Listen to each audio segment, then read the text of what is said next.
Smack talking where the legends live and the rookies get schooled in law.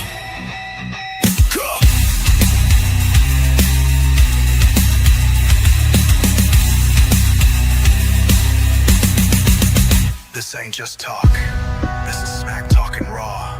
You ready, Pinky? Judge always Ron. Let's lay the smack down. Boom!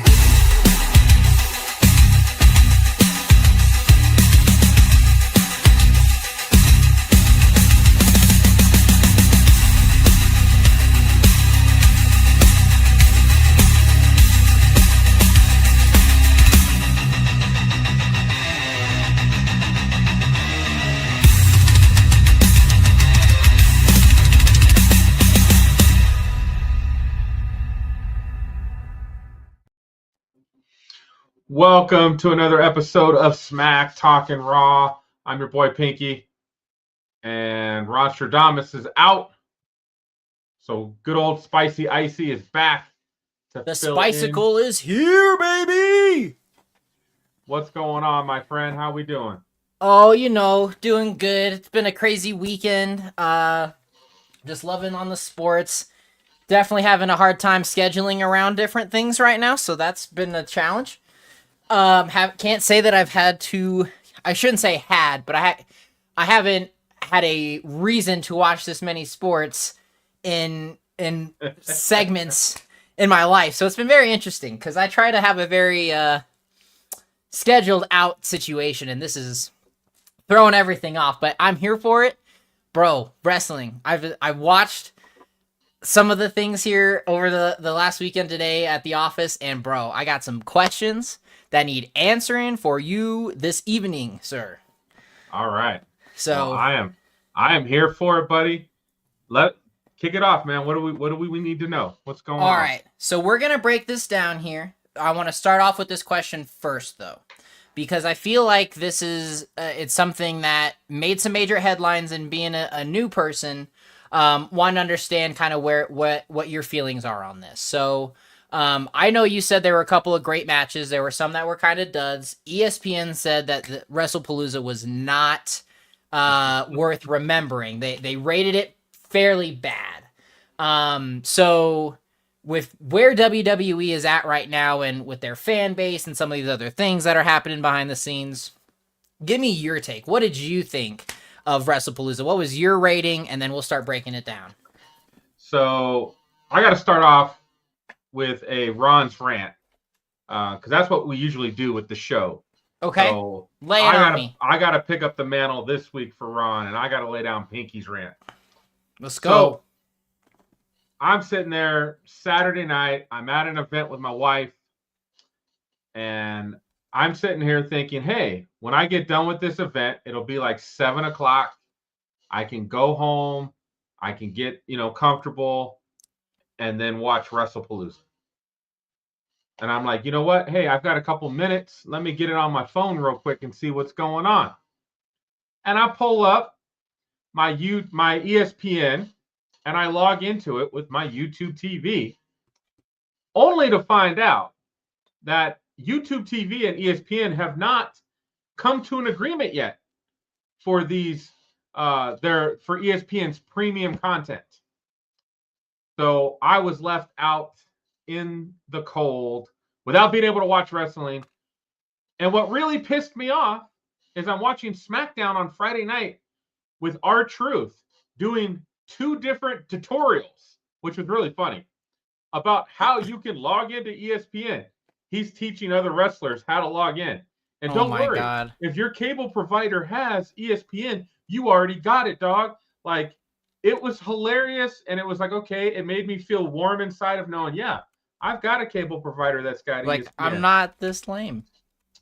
And then come to find out, no, Dish TV, which is what Ron has, doesn't have an agreement yet.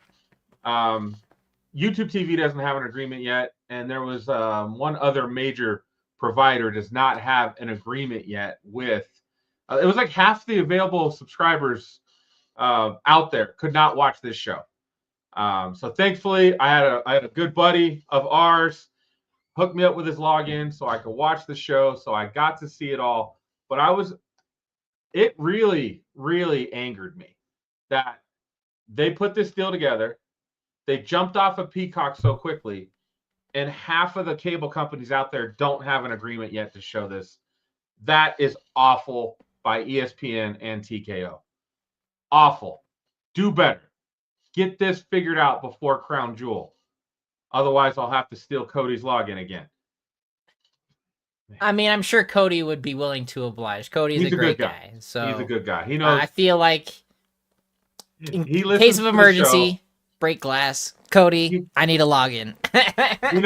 He knows Pinky can't have a wrestling show if he can't watch wrestling. You see it here, instead of claim your kingdom, claim your network. You know, something like that. Oh man. So like, geez, that really got me hot.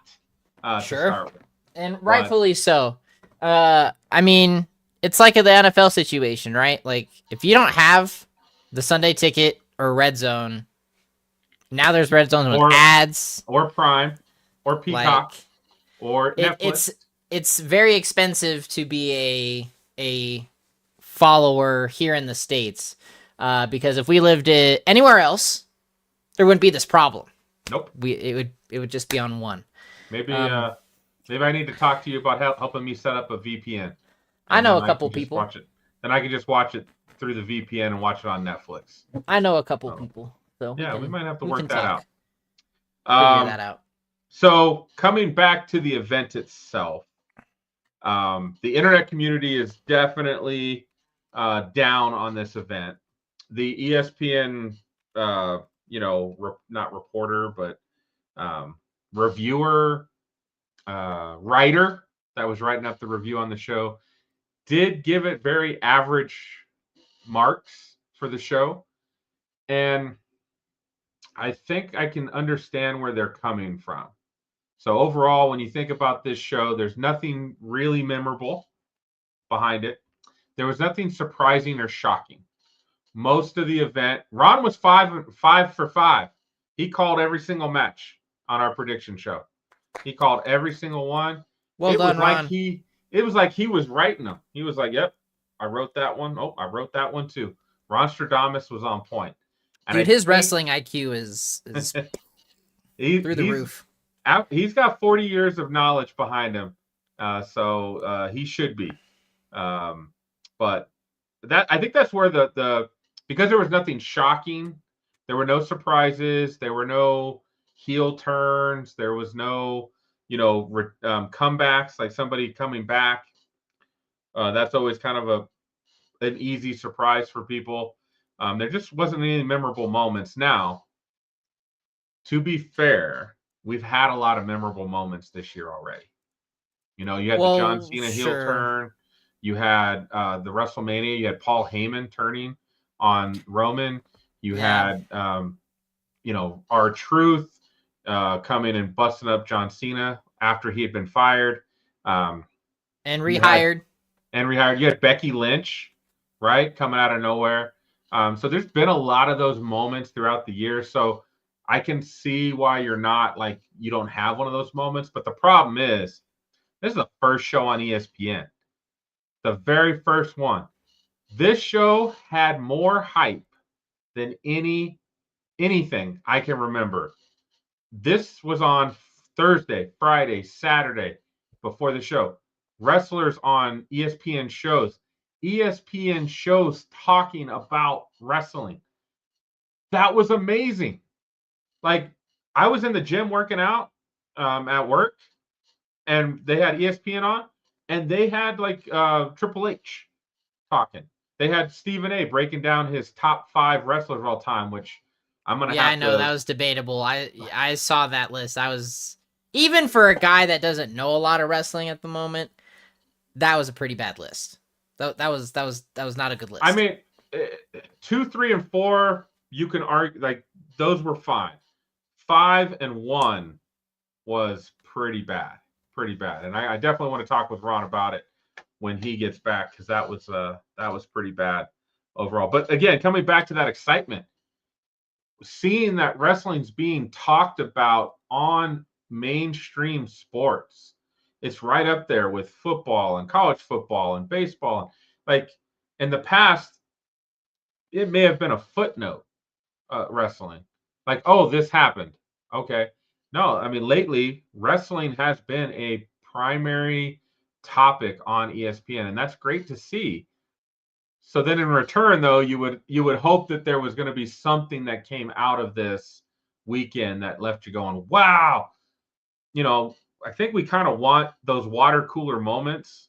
Ron's talked about it before of, when something happens where the casual fan would come up to you at work and be like, "Oh my God, did you see what just happened?" Like, Me, the casual fan. right, the casual, like you. If you came and like, "Oh my God, I saw Tiffany Stratton did this," like, I'd be like, "I know, right?" Like, let's break it down. We just didn't have any of that from this show, and I think that led a lot of people to be disappointed with all the hype, the excitement. Triple H saying there's going to be some surprises and things people haven't seen. I think he meant because there may have been some casual folks who had never watched wrestling before watching the show because now they have access to it. Like, he said that. He said that for every event, every PLE, the last year, and I can say that because I've been watching it for the last year with you. I haven't got into wrestling at all until I met you. So, like, every event, he's like, you're going to see some things that have never happened. You're going to be so shocked. Like, it's going to be the talk of the town. And I'm like, where? Where? There hasn't been anything. Like, I would say the only, like, shocking thing, monumental thing was Cena turning heel. That, like, for me, I was like, that was a moment as a casual person. Like I started, cool. Technically, if you've been keeping up throughout the year, all of those moments I mentioned were all moments that are like, whoa, like, wow, like, sure, really crazy moments. Seth Rollins at SummerSlam, right? Coming down the ramp with the crutches and then throwing him down and then going down to the ring and beating CM Punk with the briefcase, cashing in and taking that belt. Like, that was awesome, right? Those are those memorable moments that you're just wanting to have. And I would have bet big money that Wrestlepalooza was going to have one of those moments because it was this is actually supposed to be kind of an annual event moving forward. And this was just like one of your forgettable back, it was like a night of Monday Night Raw. Right. Yeah. Right. And then all of the competitors and entertainers were, these are top guys. The card is great. It's just kind of the card was awesome, but it didn't came from it. Yeah. So, which I know in one of these events we did have John Cena and Lesnar. Yeah, I was just about to bring that up. So, give me the rundown of that match. I know Lesnar ended up winning. I know that was kind of controversial, but you'd also made a point that Lesnar can't really lose because he's the beast. So, like, kind of walk me through what you thought of that match and how it went down. So I'm a Cena guy, obviously, right? So Cena, the Never Seen 17, that's my guy. I just get choked up thinking about it. The issue with this match is it was 8 minutes. Lesnar squashed Cena. And it was literally just a replay of their 2014 SummerSlam match that Ron was at, where Ron specifically said it was uncomfortable in the arena seeing Cena suplex like 16 times. Like, because you're actually getting worried for him as an entertainer, just getting suplexed and suplexed and suplexed, right? Right. So seeing this happen where John got a couple hits in and then it was boom, done, over, just didn't sit right with me and a lot of the wrestling community. Now, like you said, Lesnar being the beast, Lesnar, if he is staying moving forward, if he's going to stay another year or 2 or 3 years or whatever his contract is for, it makes sense in that aspect of the beast is back the Beast came and squashed someone, and then he's going to move on to the next guy, right? That makes sense. The problem most people have is this is Cena's retirement tour. When this happened, there was 6 dates left. After this, there's only 5. Now, if you bring this, the only way this makes sense to me is if we finish the year, either Survivor Series or Saturday Night Main Event, which is Cena's last match. If he finishes it going against Lesnar, he gets his ass beat, and then Super Cena comes out and he wins, and it leaves us all with that great feeling, right? He climbed the mountaintop, right? The hero overcame adversity, right? Right. That makes sense. Now, what was great about this? Cena comes out, the crowd goes wild. The yellow color, yellow and blue is fantastic. He's got like 30 kids with him out on stage. They're all in t-shirts. They're all having a great John time. Cena, like it is awesome. Lesnar keeps F5 in him, busts him up, leaves him in a pile in the ring, and literally they're panning around and there's kids crying. Now that's pretty awesome. I mean, that's legit. That was one of the few things I did see from the weekend, which I thought was pretty awesome. Like, so I think that when you can get that type of emotion from kids or people in the crowd, you did something right. But it just again, if they don't, again, there's a lot of rumors out there. The rumor is this was it. Like, Cena will not face Lesnar again. If he doesn't face Lesnar again, I'm like, well, what was the point of this then? Like, because Lesnar could have came back and bulldozed anybody. Right. But why and Cena? Run them. He could have run over CM Punk. He could have run over Seth Rollins. He could have run over LA Knight, Jey Uso. Like, he could have ran over anybody. He could have ran over multiple people in a row to show that dominance of the Beast is back. Right. I don't know why he had to go over Cena. So that's kind of what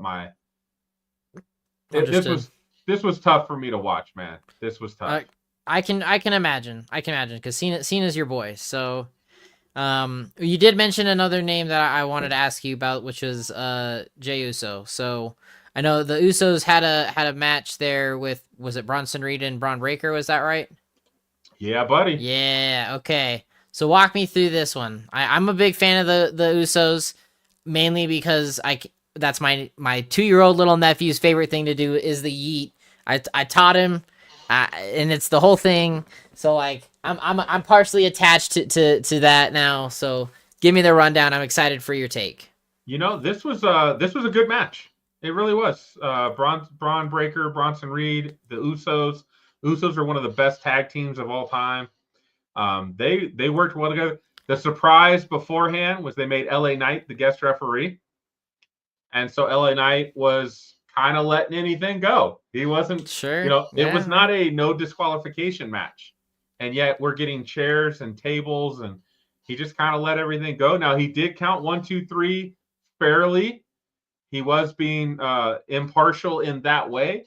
He just wasn't, he was just allowing anything to happen. And violence. Yeah, it was violence, and this worked out really well. It looks like Jay ended up blocking a chair, and it came back and hit him in the head, and it actually split him open. And I think at that point they went to, okay, finish the match, because he needs to get that look. Like, he was really bleeding, so they were like, we got to get him looked at. So they kind of finished it pretty early right after that. They had Braun Breaker spear both the Usos through a table, and then it was 1, 2, 3. But this was just a fun match. Again, not shocking, not surprising. But again, at the end of the day, I got a feeling they're going to try to put the tag titles on Braun Breaker and Bronson Reed.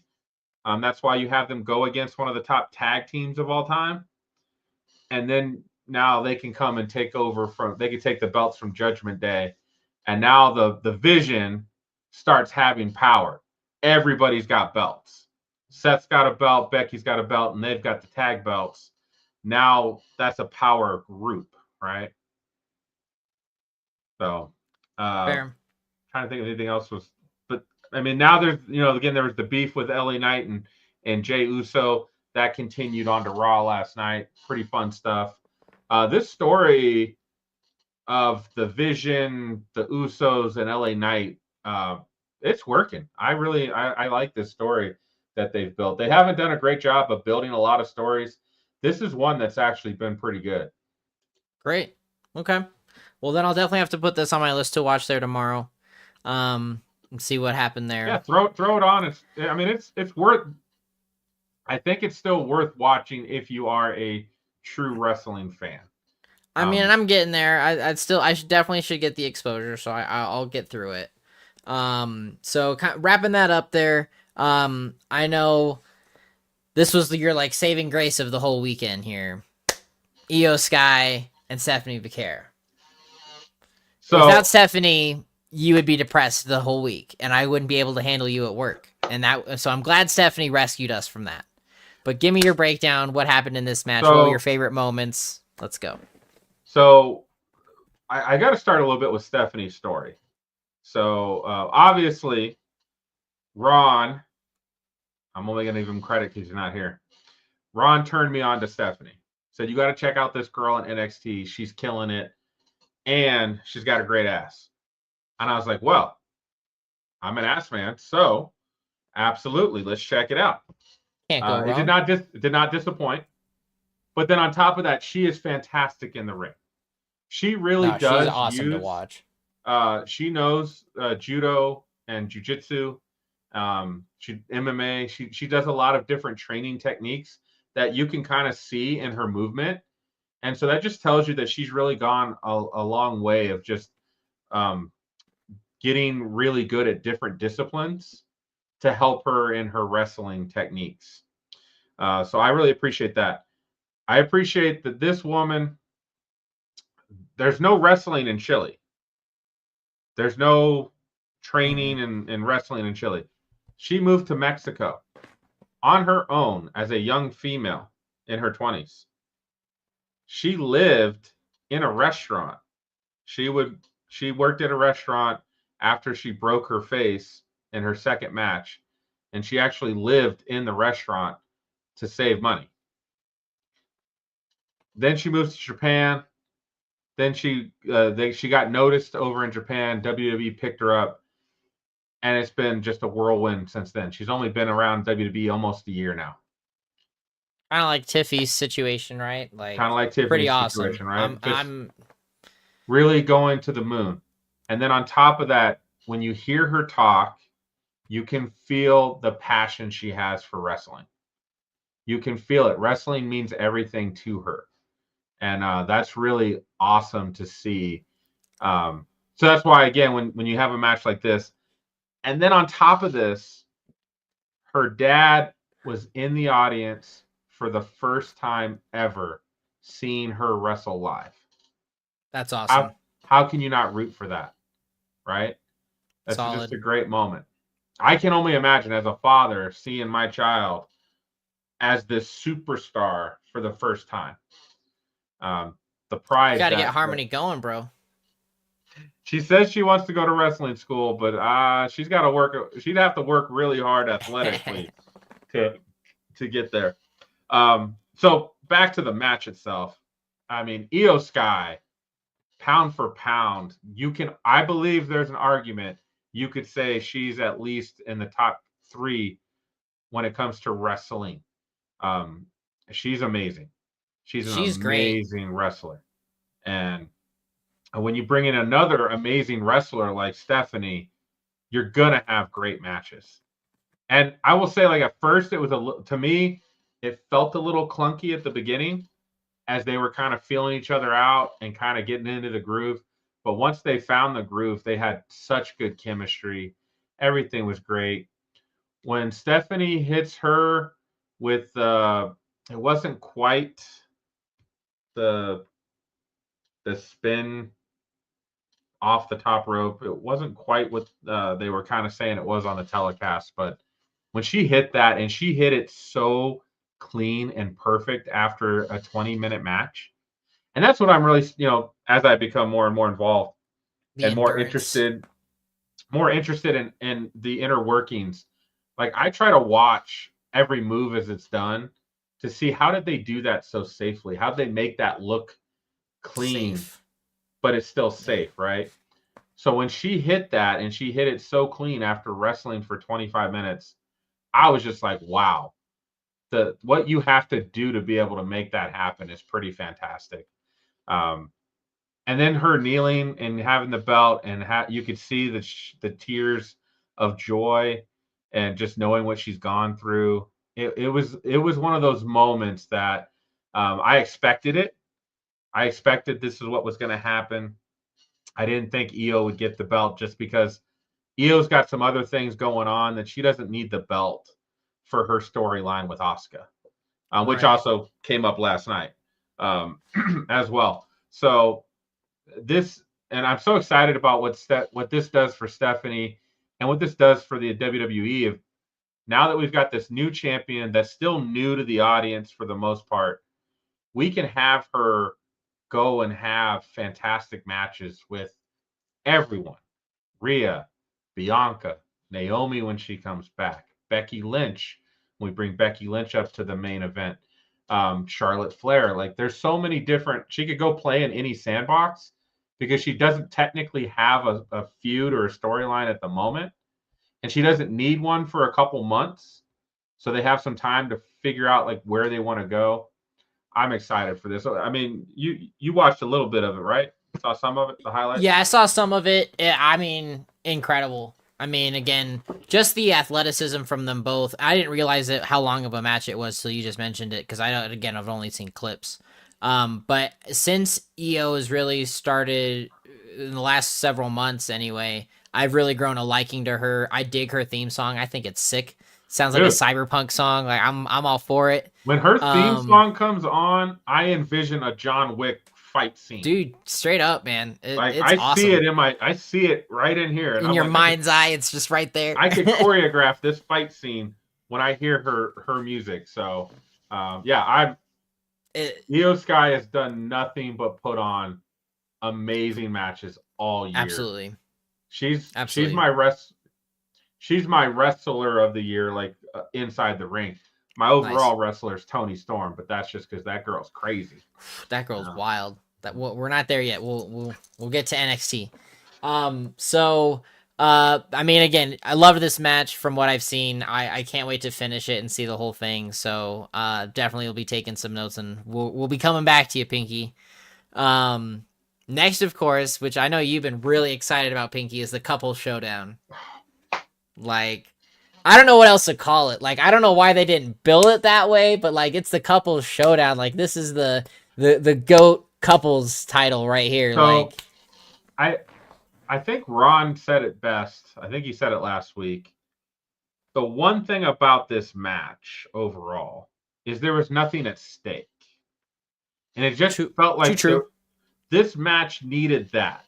Whether that's, hey, if Punk and AJ Lee win, they get a shot at the titles individually. If they lose, they can't challenge for the title. Something like something. So what you're saying is they need to add a little spice, is what I'm hearing. Just a little bit. Just a little bit.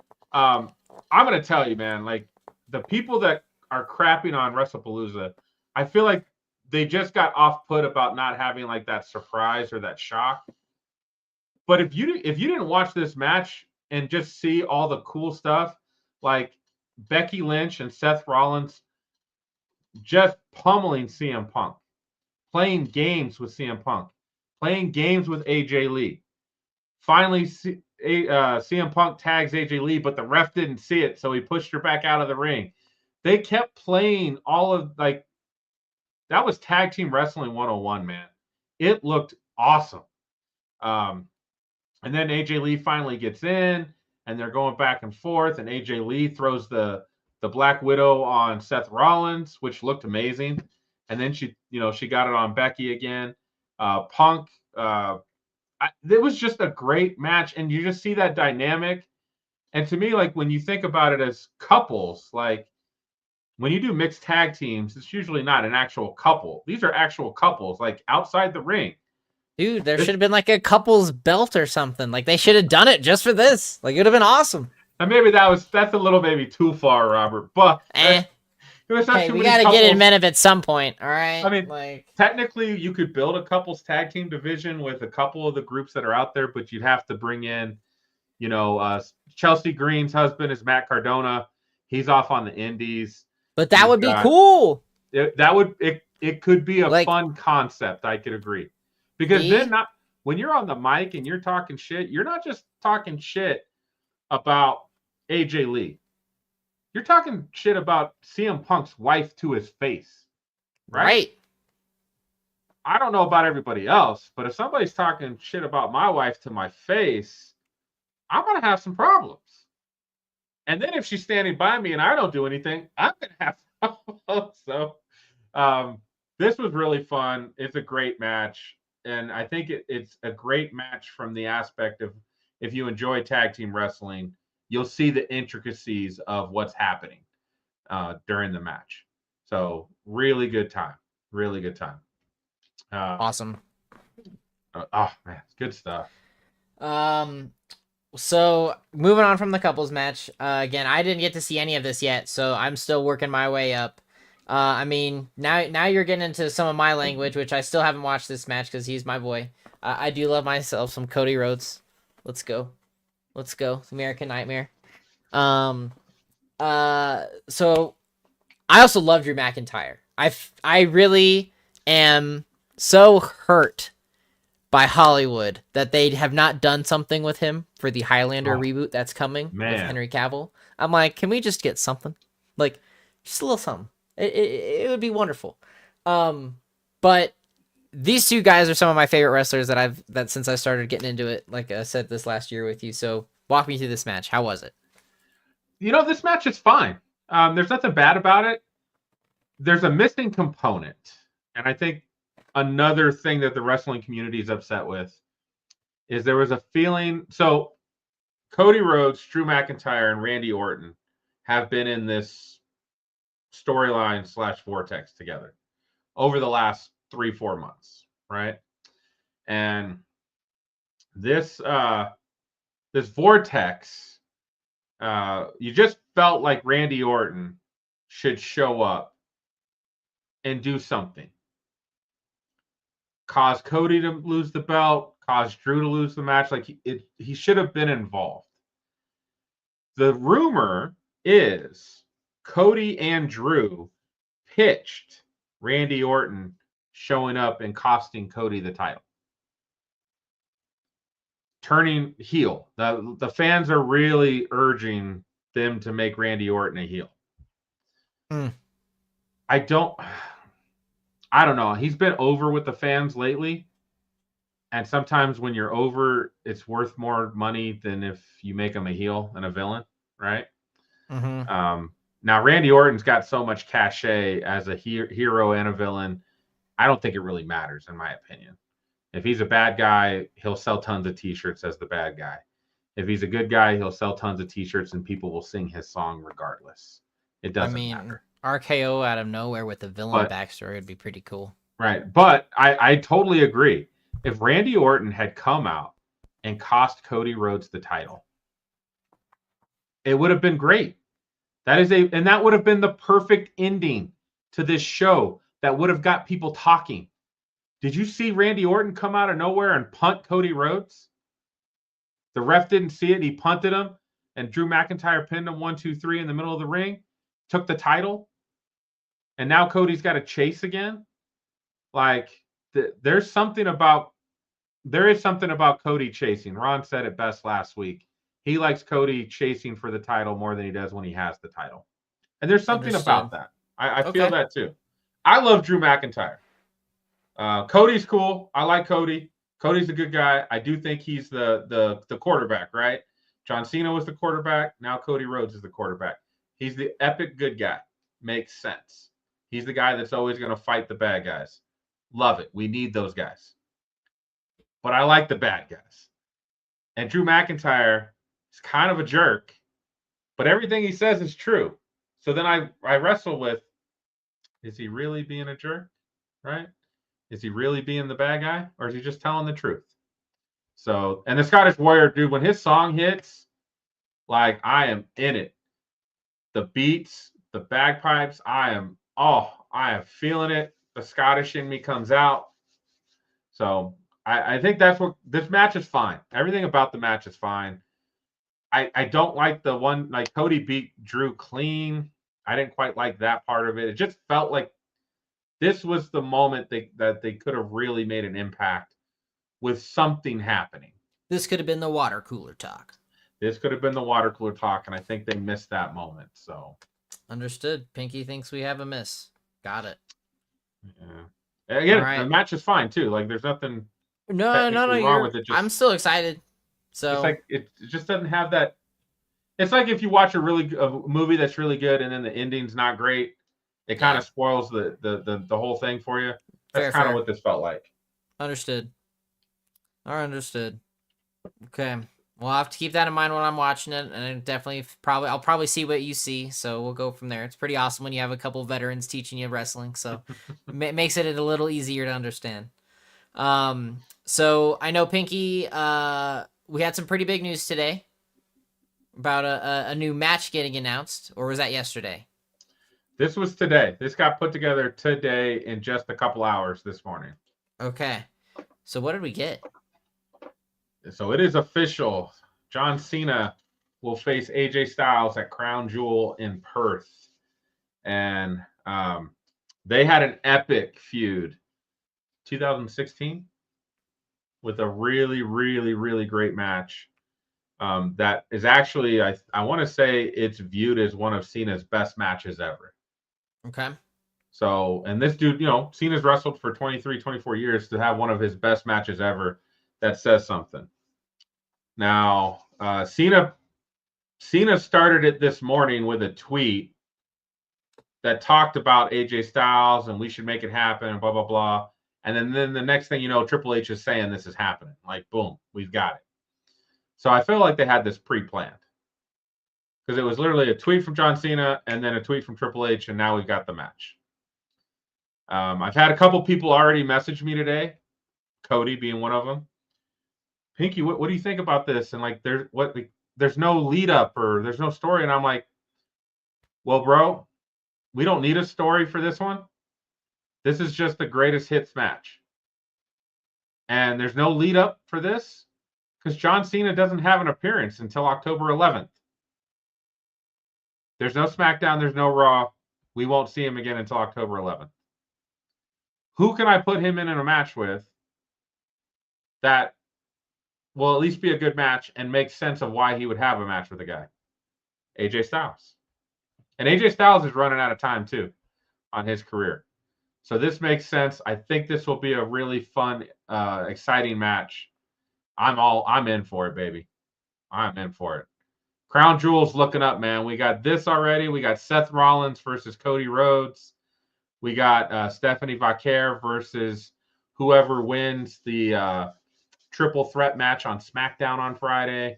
So Crown Jewel's already stacking up to be a pretty good show so far.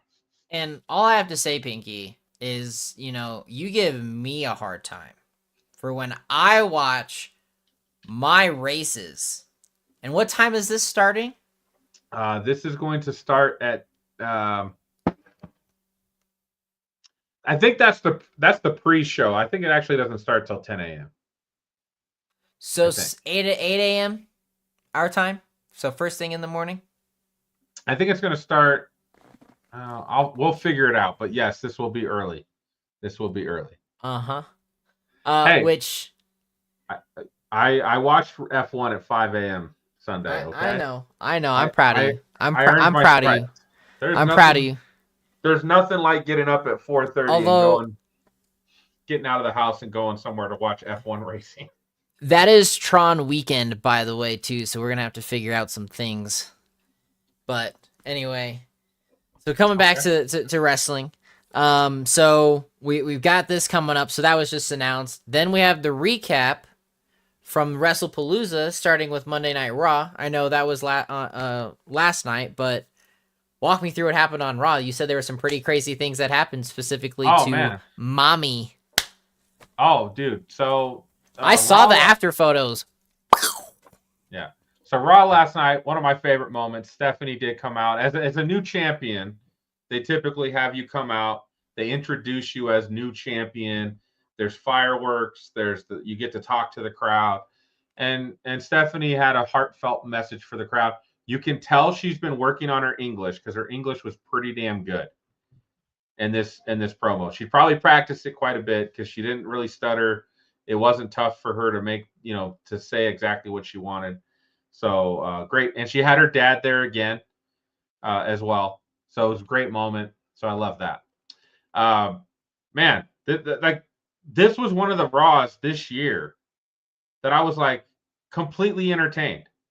I'm sitting here with Raw on my tablet and the Monday Night Football game, and I'm like trying to pay attention to both. And Raw was so good. I kept looking. I'd look down and oh, damn, Gibbs just got another 8 yards. Oh, they just scored. Okay, it was awesome. Penta and the War Raiders versus the New Day. I'm telling you. I know, you told me. I didn't see it yet. That Mexican destroyer off the top rope is so sick. So sick. I'm working on it. I'm sorry. There's so much to watch. And WWE must trust Penta a lot. And it's in Penta's hands to keep Grayson Waller safe on that move. And Grayson Waller sold the hell out of it too. As he hits the mat and he just pops up. Like it's so cool, man. It was a fun match between them. No disqualification. Like this was a Raw that was like, wow, like this was a Raw you got to watch. I would have been at the water cooler today telling you about it if we had time. Then we had, there was Bailey had a great segment. Who was Bailey even wrestling? I don't remember who Bailey was wrestling, but that was a fun match. Lyra, Bailey's kind of going insane. Oh, she wrestled Roxanne Perez, which she's amazing. Oh, okay. Roxanne Perez is damn good. And Raquel was out there. And so Lyra came out to help Bailey. And Bailey was being real nice to her. And then Bailey went crazy at the end. She's got this dual personality thing going. I kind of dig it. I kind of dig that, it's hard as an actress to do that, right? To be completely one person and then change and be a completely different person with the snap of a finger. Totally. She's pulling it off so far. So really good stuff. And then the whole Raw ended. Rusev had a great fun match with JD McDonough, but it was Dominic Mysterio who put him in the match with Rusev. And then Rusev beats the crap out of him. That's and funny. Now Rusev's got a match with Dirty Dom next week. So that whole dynamic was fun. And then the Judgment Day is starting to turn on Dominic, or Finn Balor is starting to turn on Dominic. So that's a kind of a fun change in storyline. And then Asuka still being upset about Io Sky having friends. And Rhea Ripley had enough. So they ended up getting a match going for the main event. Amazing match. Rhea and Asuka back and forth. Rhea gets the pin, 1, 2, 3.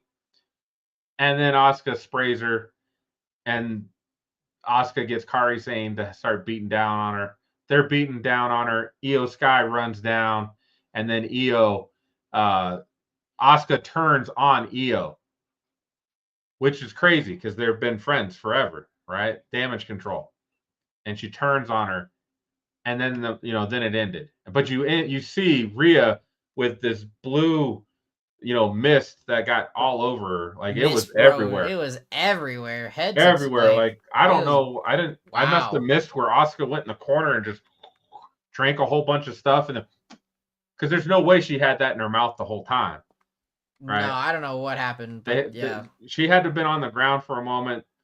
She drank a bunch of stuff, kept it in her mouth, got pinned 1, 2, 3, and then Yeah. so, dude, crazy. So, Raw got me excited, and I get even more Good. excited when Ron tells me Raw was good, because that means he had a smile on his face, and I like it when Ron's happy. So, It's always good to have Ron happy. He it's always good deserves to it. have Raw happy. Ron happy. Let's see, we got just a little bit of time left, so we'll hit some quick hitters then. Yeah, I mean, that's so I guess the only other thing here is if I'm not mistaken, there is an NXT event this weekend, which you brought up Tony Storm earlier.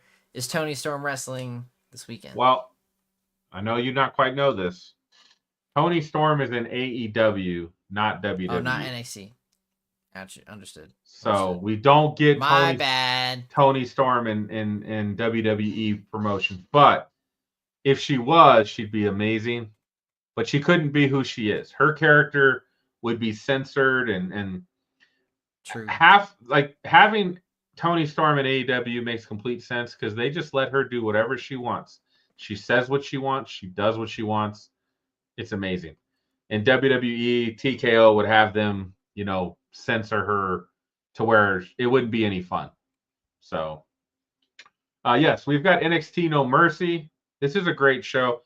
Funny enough, we were not as big a wrestling fans last year as we are this year. The No Mercy show was in Denver last year before the Monday Night Raw that we went to.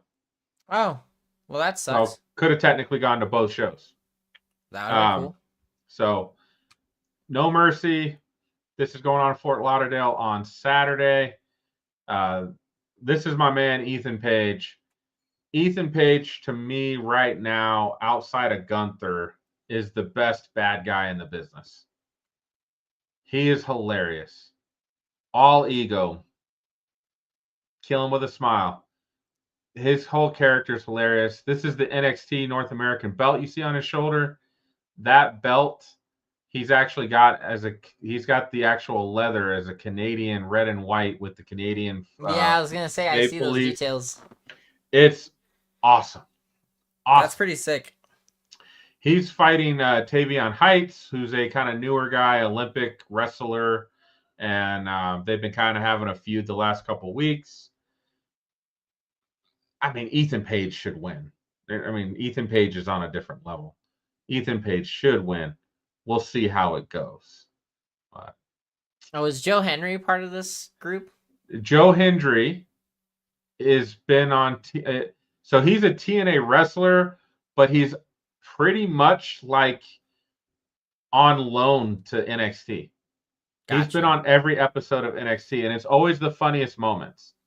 Understood. There were like 2 weeks ago, there was a tag match, and the guy just yells out, "Joe Hendry!" And all of a sudden, Joe Hendry comes out of the wall. Like another time, he came out of a fridge. Like he's like they're just calling his name, and he's popping up everywhere. That's hilarious. It's funny. So I would imagine Joe Hendry is at the show at the moment. NXT is on tonight, so most of the matches should be announced after tonight. They weren't all announced. So I only had 3 that I could talk about. So this is the next one that's actually pretty big. It's JC Jane, who is the NXT Women's Champion. She won that belt from Stephanie Vaquer. So she beat the WWE Champion to win that belt. And she's going against one of the hottest wrestlers right now, Lola Vice.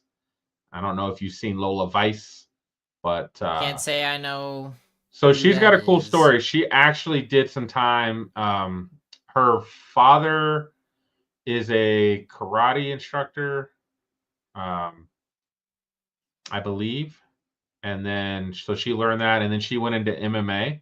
So she actually has some MMA fights. And then she switched over to wrestling. So part of her character, she uses a lot of punches and kicks as part of her character. But like Stephanie, She knows what assets get her attention, if you know what I mean. Understood. Got it.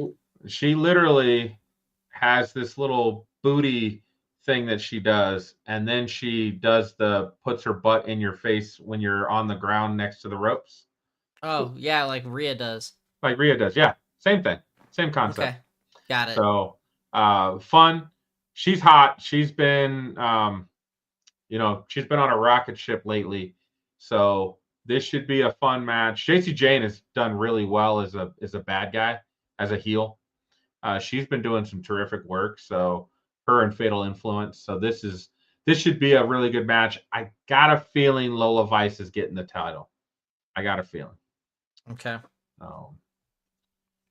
The main event, I would assume, is going to be Oba Femi versus Ricky Saints. Now, Oba Femi's just destroyed everybody. At this point, like, I don't even know why he's still in NXT. Ron and I talk about it all the time. Like, he's ready. He dominates everybody. He can immediately come up and have a feud with anybody, any of the big dudes. Gunther, Brunson Reed, Sheamus, Rusev. Like, put any of the big dudes against him. He is going to perform. He's awesome. He's got that kind of presence about him. Brock Lesnar. Understood. Next year, like, having him face Brock Lesnar and either lose and then win, or just win and get over, like, amazing. It'd be a great time. Oba Femi is awesome. He is the ruler. He's held that belt, I think, over a year now. And he's just fought everybody. He has been a complete fighting champion. He's destroyed everybody. Ricky Saints is also a guy with a lot of experience. He came from AEW, I believe, as well. And he's pretty much ready to go to the main roster too. Like, the fact that these guys are still in NXT, I know it's a tough game because when do you call them up? When do you have something for them to do on the main roster? When you start bringing back old people into WWE like they have been, just as a that's got more to do with money than anything else. They've got some they've got good young talent in NXT that is ready to come up, but they just got to come up with something for them to do to make it make sense. I could make that happen. Like, to me, these guys are great. Ricky Saints is great. He had a really good feud with Ethan Page for a while, and now he's moved up to the big boys.